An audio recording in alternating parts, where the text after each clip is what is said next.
오늘 이사야 39장 1절부터 8절까지 말씀으로 응답 후에 겸손하라, 응답 후에 겸손하라, 이런 제목으로 말씀의 은혜를 나누고자 합니다. 삶의 여정에서 실수하지 않고 사는 사람이 있겠습니까?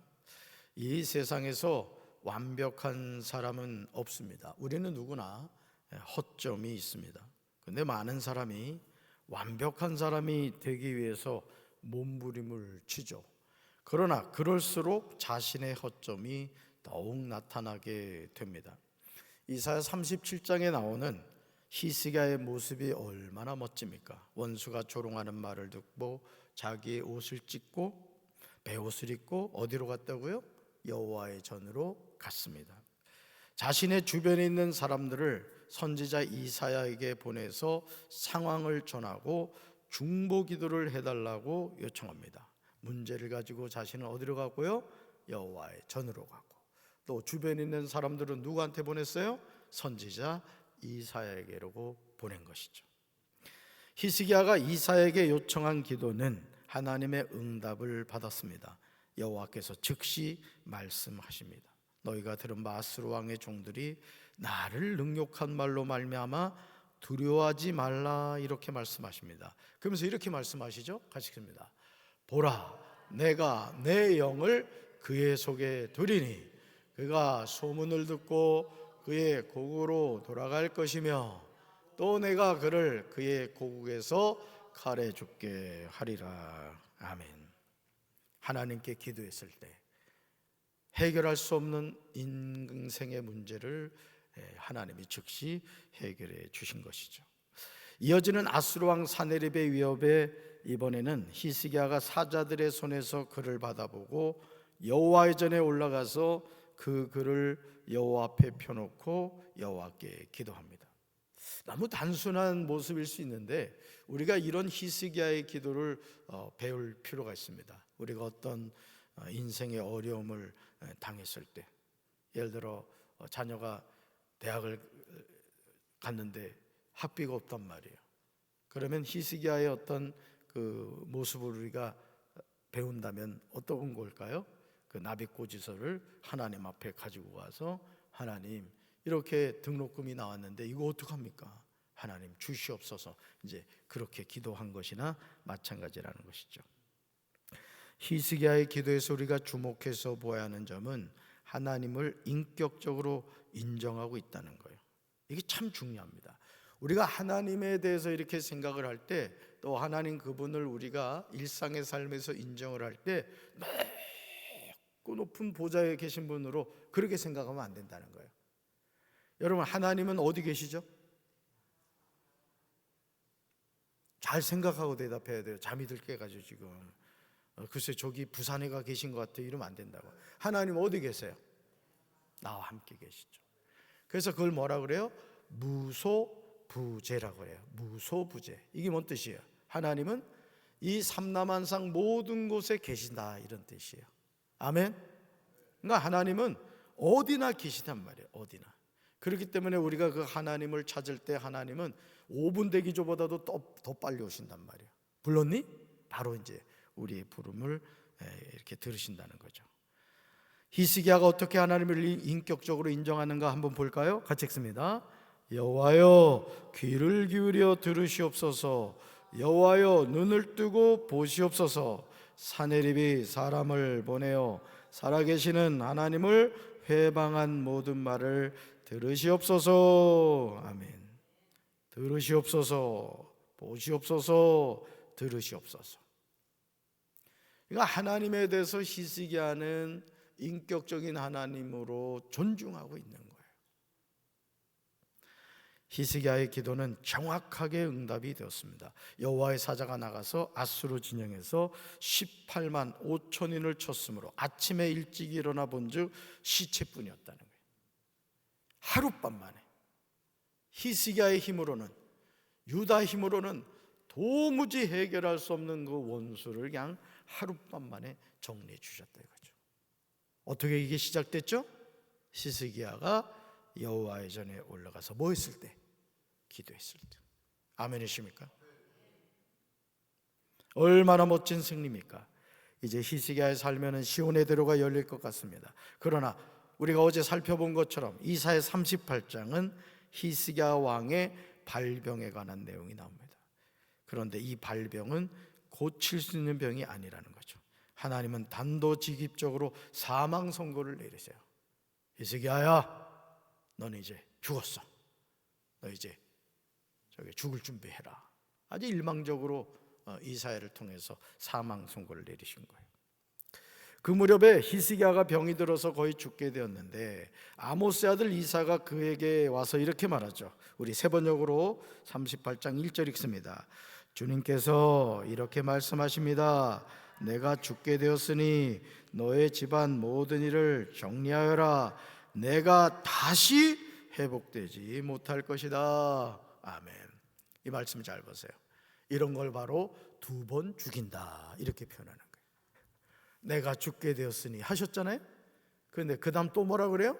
내가 다시 회복되지 못할 것이다. 여지를 두셔야 안 두셔요? 여지를 두지 않는 거예요. 이런 말 들으면 어떻게 되겠어요, 그죠? 의사한테도 이런 말 들으면은 하늘이 노랄 텐데 말이죠. 이제 끝난 인생입니다. 히스기야는 죽을 일만 남았습니다. 그런데요, 히스기야는 하나님의 사망 선고를 듣고 그 누구와도 의논하지 않고요, 얼굴을 벽으로 향하고 누구한테 기도했다? 하나님께 기도했다. 이게 참 중요합니다. 오늘 우리가 이 세상을 살면서요, 이런 믿음의 결단이 있어야 돼요. 아멘. 근데요, 사실은 이게 내 문제일 경우에는요, 이게 어려워요. 여러분, 기도를 아무나 하는지 아십니까? 여러분, 새벽 기도 아무나 나오는지 아세요? 하나님이 우리를 이끌어 주셔야 되는 거예요. 아멘이십니까? 여러분들은 이 새벽 기도 나오는 분들은요, 특별한 하나님의 사랑을 받는 분들이에요. 얼굴에 써 있어, 사랑받고 있어. 아멘. 그러니까 앞으로는 이마에다가 하트를 좀 붙이고 다니면 좋겠어. 새벽 기도 나오는 분들한테 제가 스티커를 하나 제작해 가지고 평소에도 붙이고 다니죠. 그래서 그 스티커가 뭐냐라고 하면은, 우리 교회 담임 목사님이 새벽 기도 나온다고 붙여 주셨어요. 주무실 때도 떼지 말고. 여호와여 구하오니 자신의 솔직한 심정을 고백한 후에 심히 통곡합니다. 사랑하는 성도 여러분, 삶의 여정에서 우리는 끝났다고 느껴질 때가 있죠. 내 인생은 여기까지구나, 내가 더 살아갈 이유가 없구나, 이런 마음이 들 때가 있어요.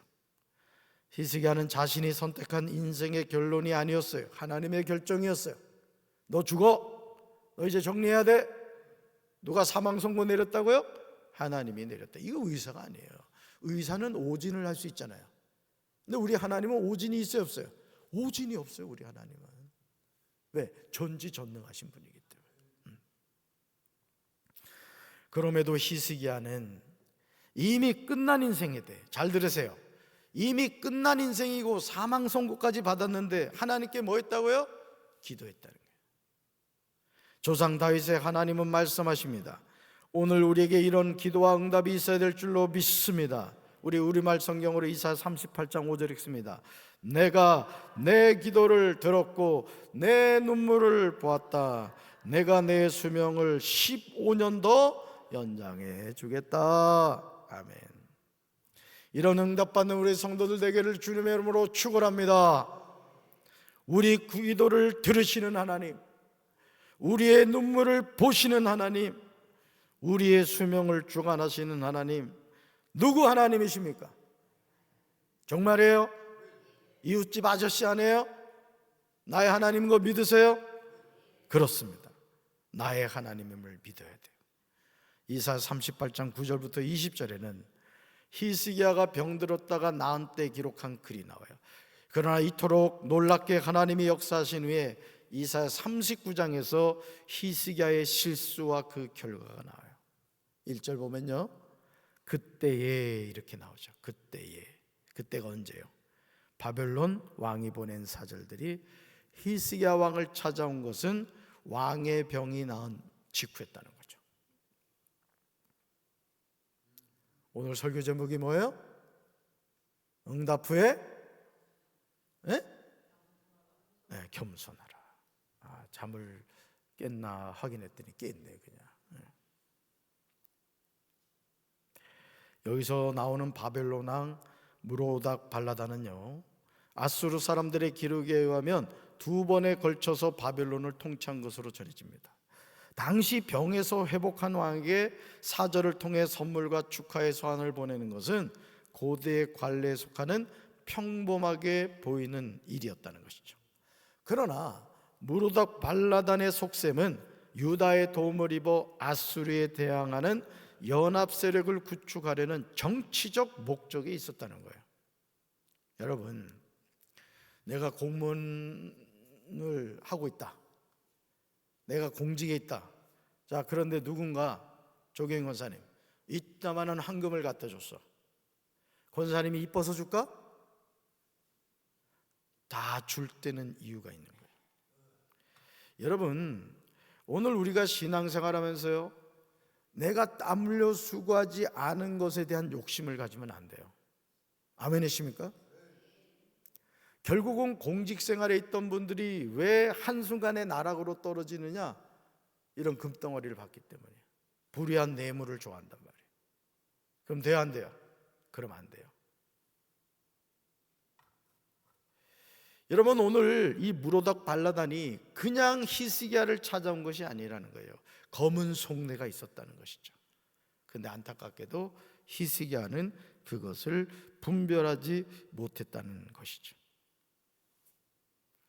이어지는 2절에서요, 히스기야 왕은 사절들로 말미암아 기뻐합니다. 이제 막 그 당시에 막 바벨론이 막 이제 신흥 제국으로 막 뜨고 있었단 말이에요.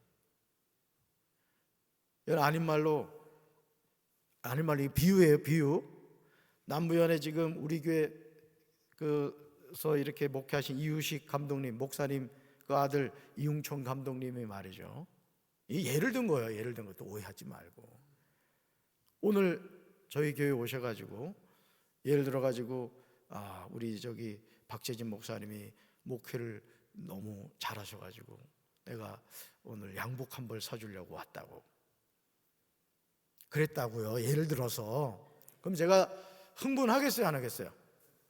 그러면 이제 다음날 새벽에 괜히 막 이렇게 만지면서, 제가 안 그럴 것 같죠? 그런단 말이에요. 여러분, 뭔가 달라진 거 없습니까? 2대8은 그대로고 뭔가 빛나지 않아요? 자랑하고 싶을 거란 말이죠. 그러니까 이 지금 히스기야가 그런 거란 말이죠. 그 당시 막 떠오르는 바벨론의 무로닥 발라단이 와서 선물로 주지, 막 이렇게 격려도 해주지, 축하해 주니까 어떤 마음이 든 거야? 우쭐한 마음이 든 거예요. 우쭐한 마음이. 그러니까 분별력을 순간적으로 놓쳐버린 거예요. 유다와 같은 약소국가가 감히 바벨론의 군사동맹 상대로 인정받고 있다는 자부심에 연유한 거예요. 여러분, 2절을 한번 볼까요? 2절 같이 읽습니다.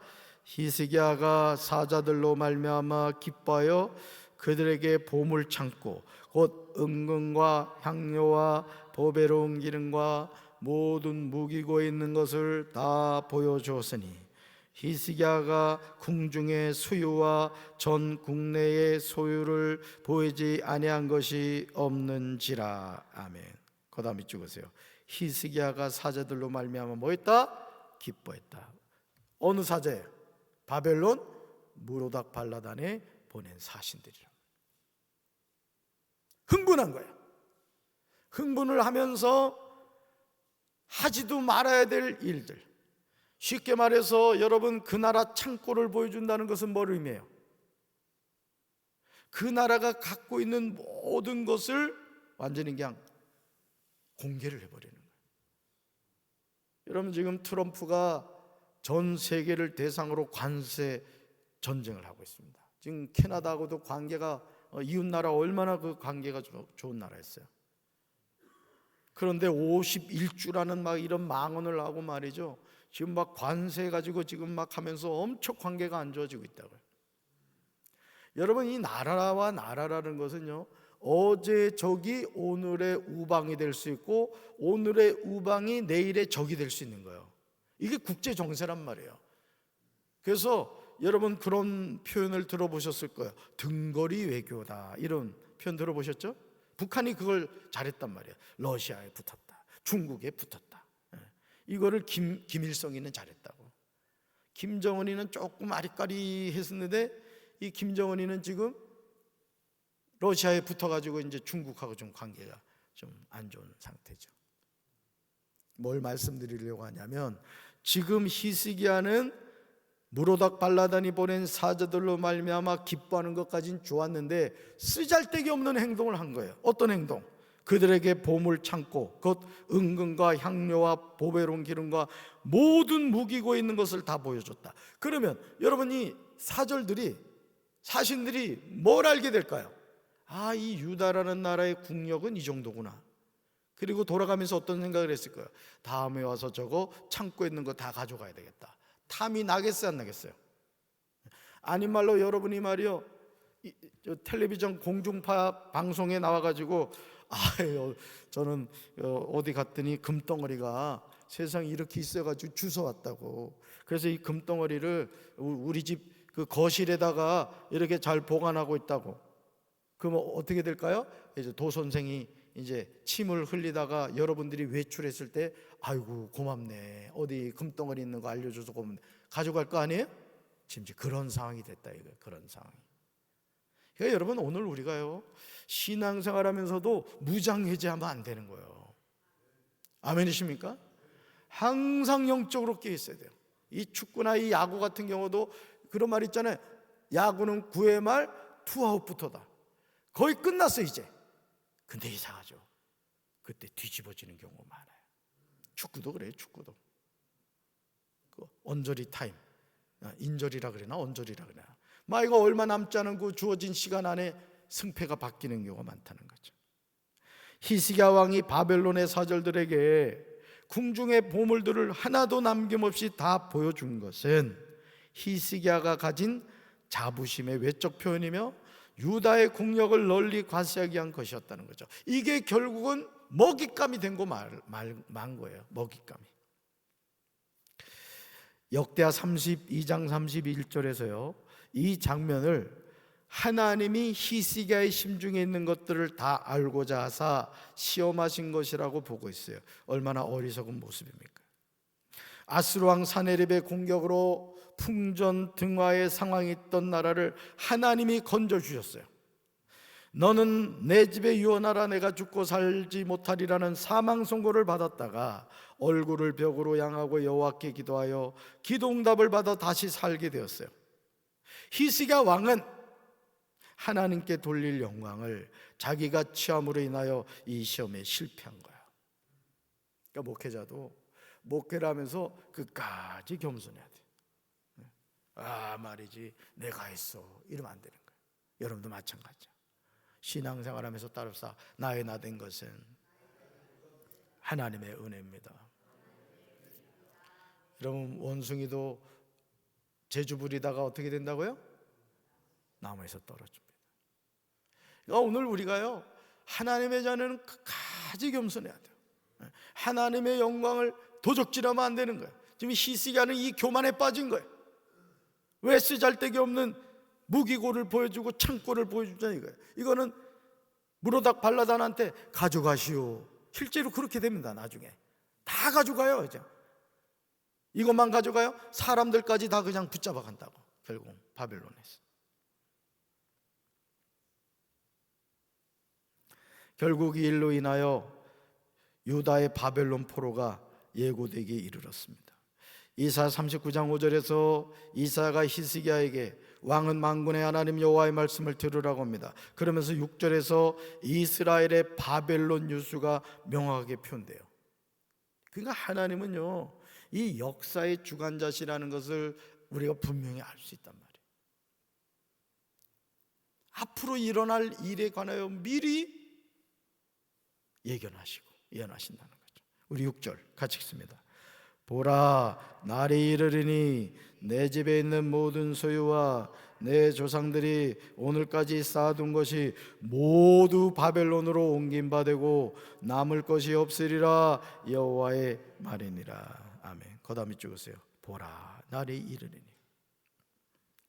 그 다음 모두 바벨론으로 옮긴 바 되고 남을 것이 없으리라. 늘 겸손하셔야 돼요, 하나님의 자녀는. 이게 신앙생활 하시는 우리 성도들을 보면요, 참 담임 목사로서 마음이 아플 때가 언제냐면은 그 시건망을 떠는 사람들이 있어. 그리고 여러분, 담임 목사 내가 전화를 하거나 문자를 하면은 그거 씹지 마라. 그 씹는 사람들이 있어. 보면 늦게라도 그 전화가 온 게 있고 문자가 와 있으면은, 여러분, 담임 목사가 또 담임 사모가 어떤 일로 성도에게 전화를 하고 문자를 보낸다는 것은 여러분 무슨 뭐 농담 따먹게 하려고 전화 드린 게 아니에요. 예를 들어 제가 정명순 장로님한테 전화를 드릴 때 이유 없이 전화 안 하잖아요, 그죠? 장례위원장이실 때 장로님 장례가 났습니다, 일정 말씀드리고 이제 이야기한단 말이에요. 또 교회 건물과 관련된 일이 있으면 김효중 장로님한테 전화해서 장로님 이런 일을 좀 해야 될 것 같습니다, 제가 말씀드린단 말이에요. 그런데 그런 것을 반응이 없는 사람들이 있어요. 그건 아주 무리한 겁니다, 여러분.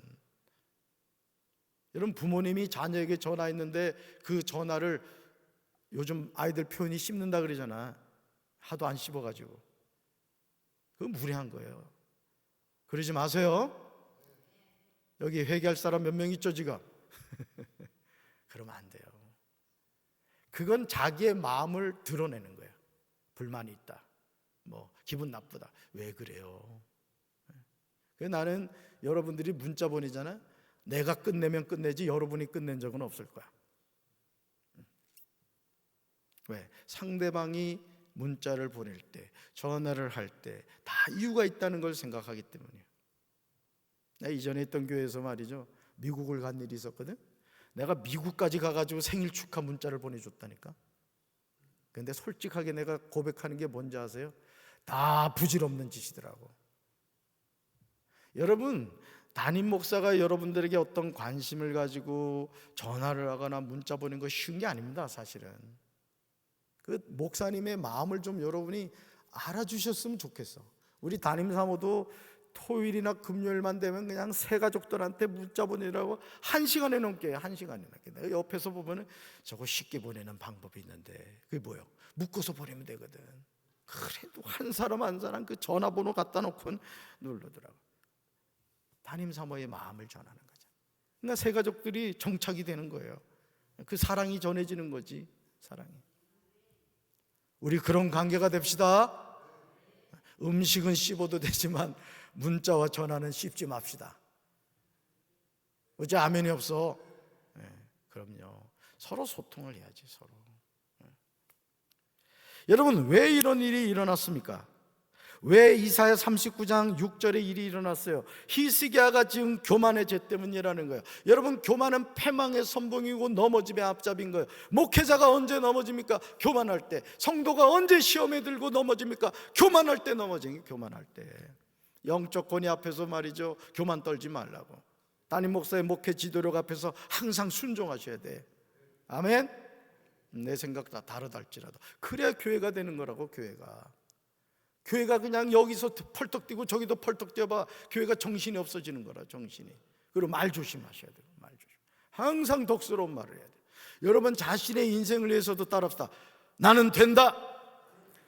우리 가정은 축복받았다. 우리 교회는 부흥한다. 우리나라는 좋은 나라다. 자꾸 믿음으로 선포하라고, 믿음으로. 우리 권사님 가정 가운데 한 가정이 가문에 흐르는 저주가 끊어지고 축복의 통로가 회복되게 되려고 이렇게 기도하시더라고요. 난 그렇게 될 줄로 믿습니다. 저주는 끊어져야 되는 거예요. 축복의 통로는 이어져야 되는 거고요. 그러므로 항상 깨어서 겸손합시다. 저도 겸손하고 여러분도 겸손해야 돼요. 선절로 하는 자 넘어질까 늘 조심해야 돼요. 우리 김영희 권사님도 그냥 그 인절미 먹다가 말이지, 앞으로 음식도 꼭꼭 씹어 드셔. 내가 앞으로 주일날은 식당에서 왔다 갔다 하면서 볼 거예요. 막 삼키듯이 드시는 분들은 내가 꼭꼭 씹자. 그럴 땐 씹어도 돼, 진짜. 문자는 씹으면 안 돼요.